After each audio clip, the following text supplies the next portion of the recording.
નમસ્કાર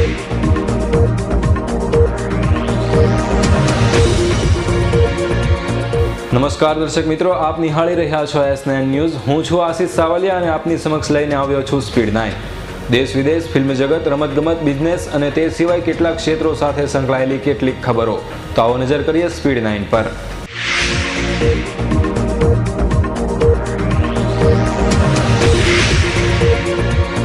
આસારામની જામીન અરજી અંગે આજે સુનાવણી। આસારામને જોધપુર કોર્ટમાં હાજર રખાશે।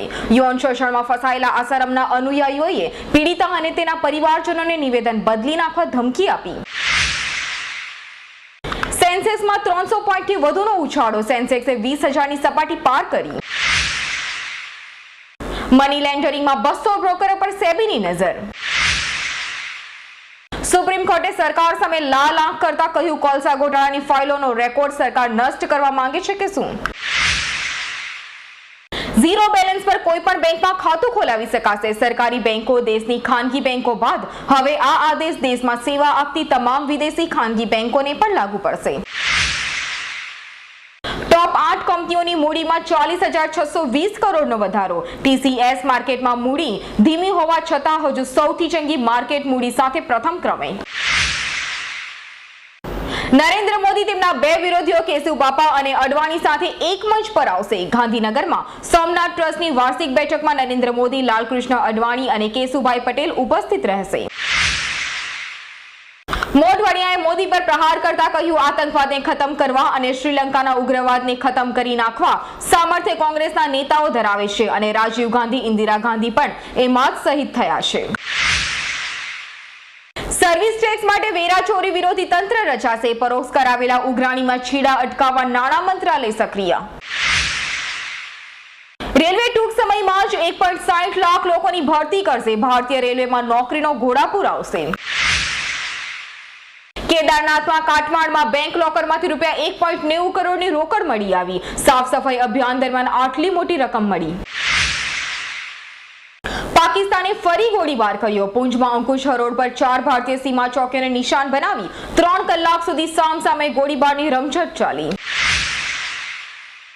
ઇઝરાયલ પાકિસ્તાનને શસ્ત્રો નહીં વેચશે। ભારત સાથે ઝડપથી વિકસી રહેલા સંરક્ષણ સંબંધોને લીધે ઇઝરાયલે પાકિસ્તાન સાથેના સંબંધો પૂરા કરવાની નેમ લીધી। દક્ષિણ અને મધ્ય ઇરાકમાં બોમ્બ વિસ્ફોટોમાં 48ના મોત। 7 શહેરોના વ્યસ્ત પાર્કિંગ સ્થળોએ બોમ્બ અને કાર બોમ્બના ધડાકાઓમાં 60થી વધુને ઈજા। પાવર ઓફ એટર્ની ધારક ચેક બાઉન્સ કેસ દાખલ કરી શકે તેવો સુપ્રીમ કોર્ટનો ચુકાદો। બોલિવૂડ હિરોઈન અમૃતા રાવ કહે છે કે સની દેઓલને એક્શન દ્રશ્યો કરતા જોવું તે મારા મન લખી।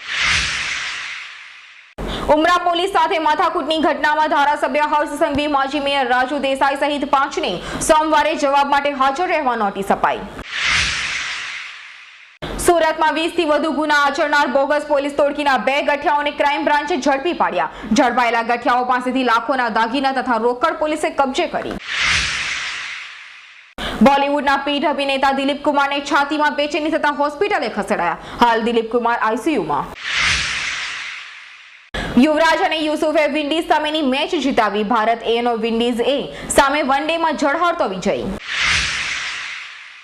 બસ માલિકોને 15મી ઓક્ટોબર સુધીમાં હાઈ સિક્યુરિટી નંબર પ્લેટ લગાડવા આરટીઓની તાકીદ। જો બસ ચાલકો હાઈ સિક્યુરિટી નંબર પ્લેટ નહીં લગાડે તો તેઓ સામેના કાનૂની પગલાં લેવાશે। બસો પર હાઈ સિક્યુરિટી નંબર પ્લેટ લગાડવાનું મુખ્ય કારણ દિલ્હી ગેંગરેપ પછી જસ્ટિસ વર્મા કમિટીએ તમામ લક્ઝરી બસ પર HSRP નંબર પ્લેટ લગાડવા અભિપ્રાય આપ્યો હતો। કોંગ્રેસ પ્રદેશ પ્રમુખ અર્જુન મોઢવાડિયાએ નરેન્દ્ર મોદી પર પ્રહાર કરતા કહ્યું, મોદીને દેશનો ઇતિહાસ તપાસવાની જરૂર છે। સુરતના ટેમ્પા ચાલકનો મૃતદેહ મધ્યપ્રદેશથી મળ્યો। અપહરણ કરવામાં આવ્યા બાદ ક્રૂર હત્યા કરવામાં આવી હોવાની સંભાવના। ગુજરાતમાં મોદી સરકારનું ટેકનિકલ શિક્ષણ અંગે નિષ્ક્રિય વલણ। છેલ્લા 10 વર્ષ કરતા પણ વધુ સમયથી આચાર્યો, અધ્યાપકો અને 70% વર્ગ 3 અને 4ની ખાલી જગ્યાઓ ભરાઈ નથી। વડાપ્રધાન મનમોહન સિંહ ઉત્તર પ્રદેશના હિંસાગ્રસ્ત વિસ્તાર મુઝફ્ફરનગર પહોંચશે। વડાપ્રધાન કોમી હિંસાનો શિકાર થયેલા લોકો માટે કેટલીક જાહેરાત કરે તેવી શક્યતાઓ। દેશમાં પ્રેમ પ્રકરણ અને સેક્સ સંબંધોને લીધે હજારોની હત્યા થાય છે. નેશનલ ક્રાઇમ રેકોર્ડ બ્યુરોના આંકડામાં ધડાકો. સેક્સ સંબંધ અને પ્રેમ પ્રકરણ હત્યાના મુખ્ય કારણ પૈકી ત્રીજું કારણ છે. અમદાવાદના સિરિયલ બ્લાસ્ટ કેસના આરોપીને લવાતા જ નવી વિગતો ખુલશે. એનઆઈએ પાસેથી આતંકી સત્તાની કસ્ટડી મળ્યા બાદ તેને હવે બ્લાસ્ટમાં ભૂમિકા સંદર્ભમાં પૂછપરછ થઈ શકે છે. બ્રિટનમાં હાલ નાની વયમાં સેક્સનું પ્રમાણ વધી રહ્યું છે. બ્રિટનમાં હાલમાં કરાયેલા સર્વેના તારણ જારી. સિરિયન રાસાયણિક હુમલા અંગે પુટિનના દાવાને રદ્યો. 21મી ઓગસ્ટના દિવસે કરાયેલા રાસાયણિક હુમલા માટે સિરિયન બળવાખોરો જ જવાબદાર હોવાનો રશિયન પ્રમુખનો દાવો. તો દર્શક મિત્રો, આ હતી અમારી ખાસ રજૂઆત સ્પીડ 9. આવી જ ખબરો સાથે ફરી મળીશું. ત્યાં સુધી રજા આપશો. નમસ્કાર.